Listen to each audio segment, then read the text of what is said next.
જેમ ચિદ્રૂપ સંન્યાસીએ બાદશાહ જહાંગીરને જઈને કંઠી અને તિલકનો વિરોધ નોંધાવ્યો અને ત્યારબાદ બાદશાહ જહાંગીર દ્વારા ફરમાન કરવામાં આવ્યું કે જે તિલક અને કંઠીવાળા દેખાય એમને પીડા આપો, એને દંડ દો. આપણો વાર્તા પ્રસંગ એમ બતાડે છે કે જ્યારે આવી પીડા બહુ થઈ, અત્યંત થઈ, ત્યારે સ્વયં શ્રી ગોકુલનાથજી કાશ્મીર પધાર્યા છે અને જહાંગીર બાદશાહ સામે સંપૂર્ણ સિદ્ધાંતો સાથે એમને આખી વાત સમજાવી તિલક અને કંઠી વિશે.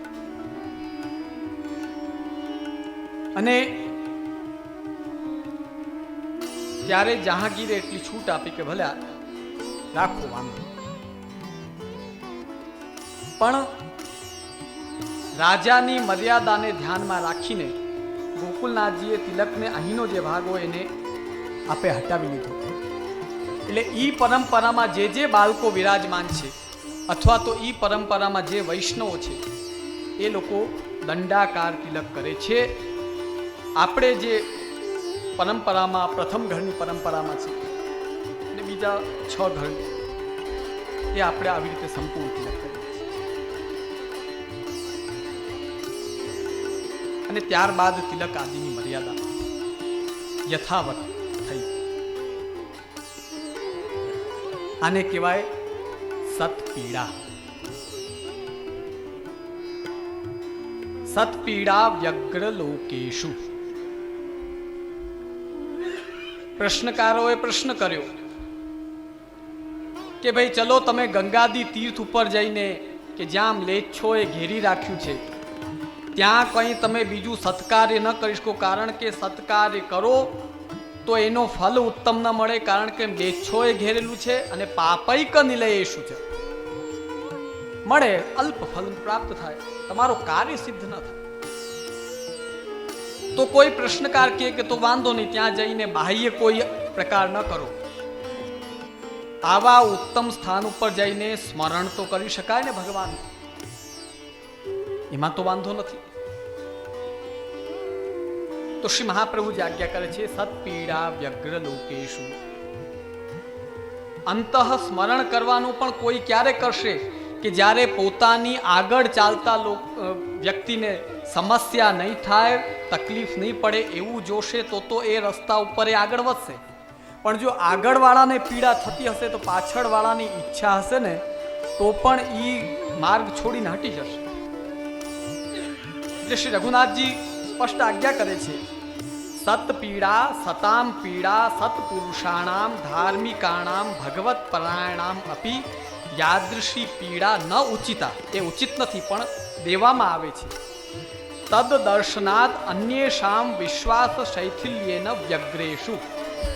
સત્પીડા વ્યગ્ર લોકેશનો શું ક્યાં મતલબ, શું મતલબ? એ જ્યારે આપણી આગળ વાળો બિચારો સુંદર કાર્ય કરી રહ્યો છે એને પણ કોઈના દ્વારા જ્યારે પીડા દેવામાં આવે તો પાછળ વાળો એ સમજી જાય કે આમાં પડાય નહીં, નકર આપણે પણ માથા ખાવાનો વારો આવશે.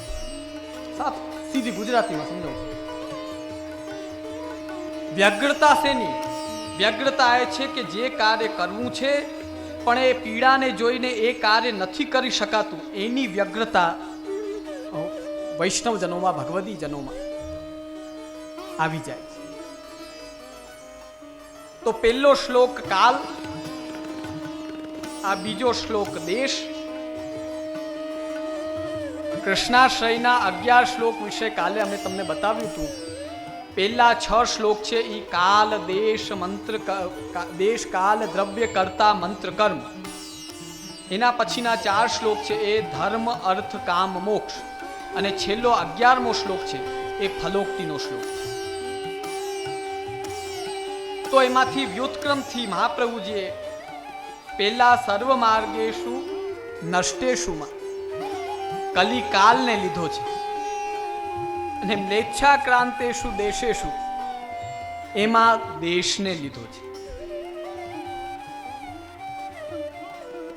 તો જ્યારે દેશ યોગ્ય નથી તો તમારું કરેલું કાર્ય સિદ્ધ નહીં થાય.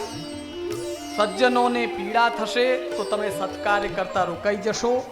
આવી સ્થિતિમાં જ્યારે બધી બાજુથી આપણા દરવાજા બંધ થઈ જાય તો શું સ્થિતિ થાય? કૃષ્ણ એવ ગતિર મમ. નકર ભારત માટે તો કહેવાતું શ્રીમદ ભાગવત કહે છે, અહો અમીશામ કિમકારી શોભનમ પ્રસન્ન એશામ સ્વિદુતત સ્વયં હરિ યે જન્મ લબ્ધમ નૃષુ ભારતાજીરે મુકુંદ સેવો પૈકમ સ્પૃહાહિનઃ. આ ભારત વર્ષ માટે શું કહેવાય? અહો અમીશા કિમકારી શોભન. અરે તમે શું પુણ્ય કર્યા હશે કે આ ભારત વર્ષમાં ભારત ભૂમિમાં પેદા થયા છે. કિમ અકારી શોભન. જે ભૂમિમાં આપણા પ્રભુ નિત્ય વિરાજમાન છે, જે પ્રદેશોમાં જે તીર્થોમાં પ્રભુનો નિત્યવાસ છે, આવી પૃથ્વીમાં માનવ જન્મ લે અને ઠાકુરજીને પ્રાપ્ત કરવાની ઈચ્છા થાય, એનાથી મોટો કોણ ભાગ્યશાળી છે? ત્યારે ઈ ભારત ભૂમિના તીર્થક્ષેત્રો દેશો ઈ કેવા થઈ ગયા છે. આવી સ્થિતિમાં પુષ્ટિ માર્ગીય વૈષ્ણવને મહાપ્રભુજીનો એક જ આજ્ઞા અને ઉપદેશ છે, તમે કોઈ તીર્થ આદિના ચક્કરમાં ન પડીને માત્ર વ્રજભૂમિ અને ભગવાન શ્રી કૃષ્ણ જ આપણી ગતિ. કૃષ્ણ એવ ગતિર મમ.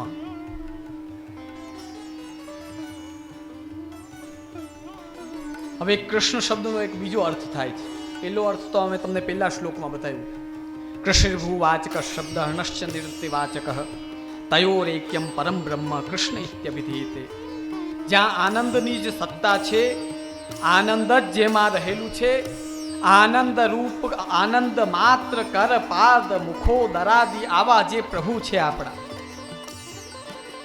એમને કહેવાય કૃષ્ણ. હવે પુરાણમાં એક બીજો વર્ણન આવે છે.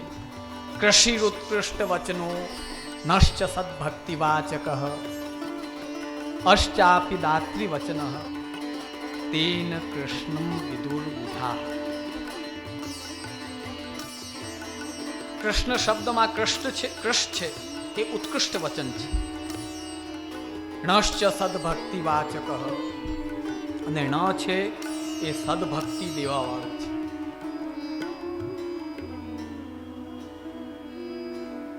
અ છે એ આ બેયનું દાન કરનારો, ભગવાનને દેનારો.